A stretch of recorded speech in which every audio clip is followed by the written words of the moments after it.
Welcome back to Reclining at Table with Jesus. We are still in Luke chapter 6 and verse 12. We have another 2 sessions and episodes here. So verse 12 says of Luke chapter 6, as we look at the prayer life of Jesus. In these days, Jesus went out onto the mountain to pray, and all night he continued in prayer to God.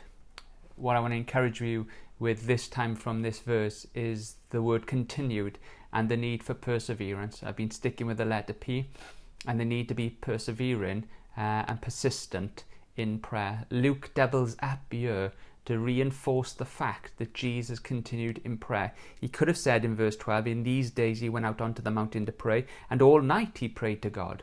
He could have left out the word continued. All night is enough. I get the point. All night. But he doesn't. He says all night he continued. To double up all night and continue, to show us that sometimes in prayer you have to persevere and press in and not give up. Jesus continued in prayer that night, and there's probably a number of reasons why he didn't want to continue, and there's probably a number of reasons in our own flesh why we don't want to continue and persevere in prayer. But I want to encourage you to please keep going with Jesus in prayer and don't let him go. You'll see throughout the Bible how God's people, I'll just give you a few examples and I will close, but how often God's people persisted with him and were persevering in their prayer lives. Let's think of Abraham when he was praying for Sodom and Gomorrah in Genesis chapter 18, and he says to the Lord, if there's 50 righteous people there, will you not save it from destruction? And the Lord said, okay, if it's 50. Then Abraham said, Lord, if I can speak, what happens if it's 45? And the Lord said, okay, I won't destroy for 45. Lord, what about 40? And then he works it down to 30, down to 20, down to 10. And the Lord said, if it's 10 righteous people in Sodom, I won't destroy it. And fortunately, I don't know what would have happened, but if Abraham had said, Lord, if there was one righteous person there, would you not destroy it? And I believe if he was persistent to that point, he would not have destroyed Sodom. But that's my perspective. He stopped on 10, but yet he did persist from 50, 45, 40, 30, 20, 10, because Abraham had learned to be persistent with God.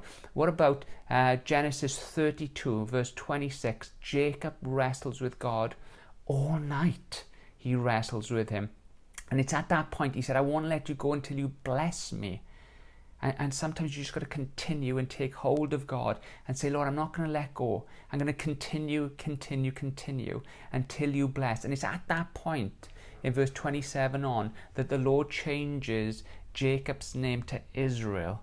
It's at that time he has a blessing. Let me give you Moses, Exodus chapter 17. And Moses is up on the hill and the Israelites are down in the valley fighting the Amalekites. And it says in verse 11, when Moses held up his hands, in prayer, it says Israel prevailed. But when his hands dropped, the enemy prevailed. And I love this phrase in verse 12. So he gets tired because prayer is tiring work in verse 12. His hands grow tired and weary. So they took a stone, put it under him. He sat on it. Aaron and Hur held up his hands, one on one side, one on the other. And I love this phrase. So his hands were steady.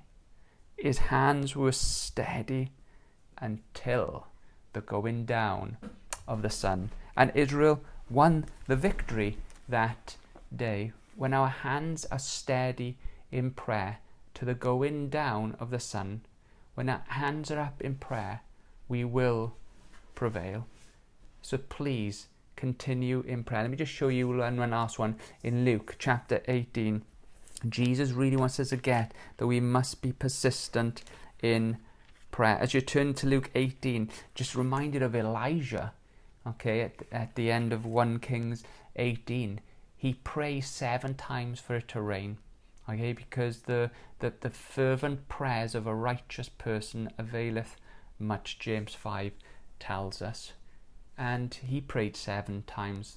We know the Lord didn't just pray all night here. We know that he prayed 3 times in the Garden of Gethsemane. and there's a persistent praying. But in Luke chapter 18, verse 1, Jesus gives a parable. And in verse 1, the parable's point in verse 1 is that we always should pray and not, some translation will say, not give up or not lose heart. We must be persistent. He talks about a judge in verse 2 who doesn't fear God or respect man. And there's this widow who wants justice in verse 3. And verse 3 says that this woman kept coming to the judge. That phrase continued. Kept coming, kept coming, kept coming. But the judge refused, verse 4. Okay? And he doesn't, again, fear God nor respect man. But verse 5, because the widow keeps coming, keeps bothering me, I will give her justice. But she's beaten me down. Notice the phrase, the continual coming. The continual coming. Verse 7, will not God give justice to his elect who cry to him day and night, who don't give up? Let me encourage you for those who will continue. Verse 8, I tell you, justice will come speedily. So please, Jesus is a model to us how he prays day and night continually. He was persistent and he persevered in prayer. And I encourage you to keep knocking on heaven's door. Hold on to him until there is a blessing. Let your hands be held up steadily until the going down of the sun. And I believe the Lord will intervene and bring us deliverance speedily. So may the Lord bless you today.